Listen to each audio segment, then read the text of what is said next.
From June 23rd, 2016 until today, the issue grasped by Remainers, the European Union and many others was Northern Ireland. It was the border with the Republic of Ireland. Brexit must not be allowed to threaten the Belfast Agreement. Brexit must not be allowed to threaten the peace process. And the absolute touchstone of all of this was, of course, the border between Northern Ireland and the Republic. Now, some of us pointed out that already there were different tax regimes, be it on direct tax, be it on indirect tax, be it on corporation tax. Many of us pointed out there was even a different currency, and yet, live and let live, and life went on. But we were told there had to be a very different, specific status for Northern Ireland because of that border.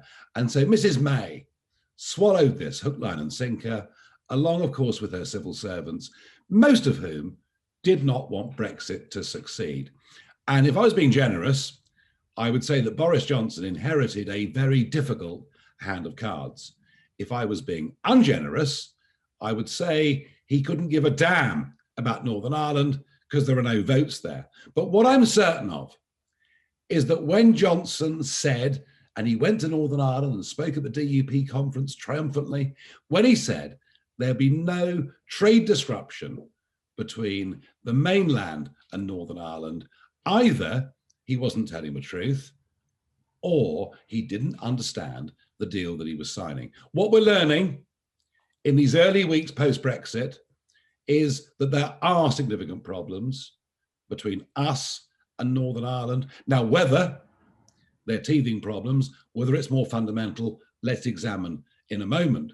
But this idea that the border is sacrosanct, what utter tosh. We saw Ursula von der Leyen panicking the other Friday night because her vaccine policy is a disaster compared to ours. She described the European Union as a tanker and us as a speedboat.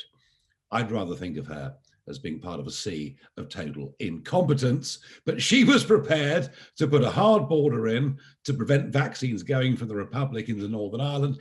And then, astonishingly, today in County Monaghan, we saw the Garda, the Irish police, turning cars around that had travelled across the border, sending them back into Northern Ireland, blowing out of the water a common travel area that's existed between the Republic, or as it originally was, the Irish Free State, and the United Kingdom, and it's been there for the best part of a century. We're now told that from Monday, anybody caught crossing the border from the United Kingdom, i.e. Northern Ireland, into the Republic will be fined €100.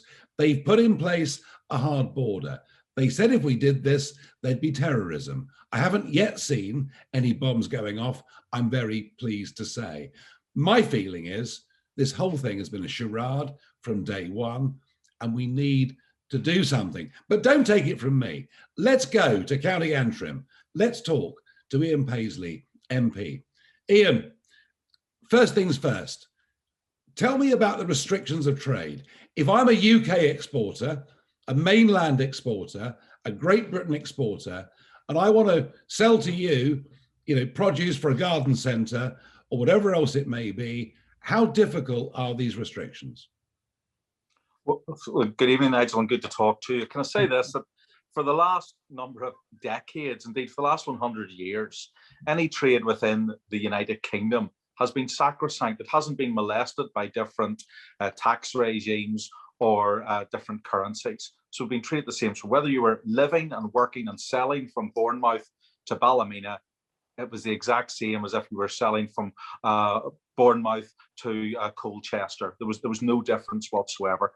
From the last day of last year, first day of this year, for the last almost 40 days now, Northern Ireland's trade has been completely messed up as a result of the protocol. And when I say messed up, seriously messed up. So I have hauliers in my constituency who cannot get across the Irish Sea and cannot bring goods back into Northern Ireland, which they would normally have brought in, because of this new trade requirement, where effectively we're treated as a foreign country, where effectively traders have to fill in export documents as if they're trading with China or Tibet or somewhere like that. Now, could you imagine a Yorkshireman accepting having to fill in forms to send his goods down to London? I don't think so. But on principle, that is exactly what has happened in Northern Ireland. And we are being screwed over, financially ruined, and financially penalised to punish the United Kingdom because we're the easy prey in all of this. Let me give you a quick example of everything that's affected in the last month. Antique furniture, frozen foods, fresh foods, PPE equipment for the NHS, pharmaceutical equipment, pets, animals and livestock being brought over for trade shows in GB or for sales, second-hand phones, second-hand cars. All of these things are now subject to a new tax regime. Steel, for the first 20 days of January, had an extra 25% tax on it. And given that I make in my constituency the largest amount of buses for the whole of the United Kingdom, that made us are you telling me, Ian Paisley, there are now tariffs within the United Kingdom? If you want to sell steel from one part of the United Kingdom to another part of the United Kingdom, namely Northern Ireland, up until last week, there was a 25% tax on that, just to trade within our own borders. But Boris Johnson came to your party conference triumphantly and said there'd be no barriers to trade between Northern Ireland and the rest of the United Kingdom. How do you respond to that now? Well, he used the F word, Nigel. He said it would be frictionless. He said it would be frictionless. And it wasn't. It clearly is not frictionless. It has now caused the greatest amount of friction, has actually reduced. I mean, I have hauliers weekly losing £100,000 worth of trade because they cannot move goods from one part of the Irish Sea to the other. So Boris Johnson either did not understand what he was doing, and I tend to believe that he wasn't across the detail, or else it was a deliberate, catastrophic act to punish and to accept punishment in the UK over Northern Ireland. I don't believe he did that. But your opponents, Sinn Féin in particular, would say, well, Mr. Paisley, you wanted Brexit. This is what you got. Listen, Nigel, I campaign with you for the same Brexit as the people of the rest of the United Kingdom.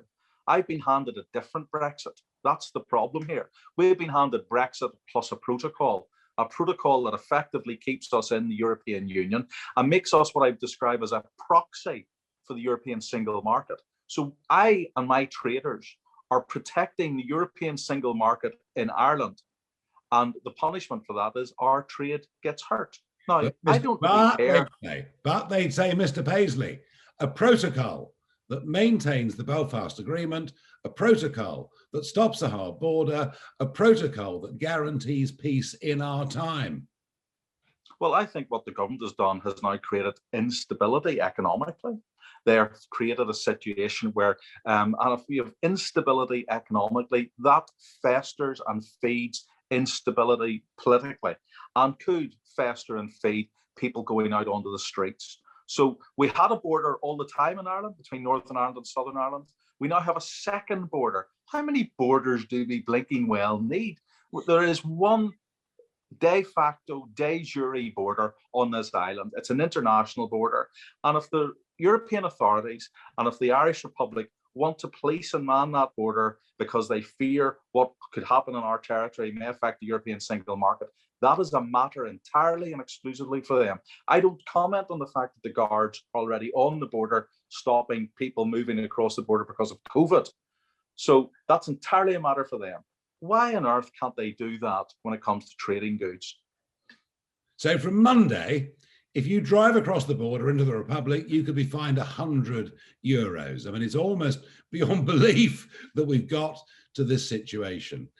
But my real concern is that a barrier has been put up within the United Kingdom. You've been cut off. We can't sell you garden produce. You can't sell us young eels. There's all sorts of stuff that this really affects. On Thursday, there is a meeting taking place in London between Michael Gove and Mr. Šefčovič, one of the top cheeses in the European Commission. They invoked Article 16 of the Northern Irish Protocol. They revoked it shortly afterwards. We're told that what Mr. Gove is pushing for is for an extension of the grace period before these rules really come into force. Is that a pragmatic, sensible way forward? Well, when the grand fromage of Europe, Mr. Seshkovich, meets with I hope, the cheese knife of the United Kingdom, Mr. Gove, he will slice him, because this protocol for the last 35, 36 days has been an unmitigated disaster. And we're already in the grace period. So we know that the grace period doesn't actually work. I would appeal to Michael Gove, do not think that you can kick this can down the road for 6 months, a year, even 3 years. It just extends the crisis.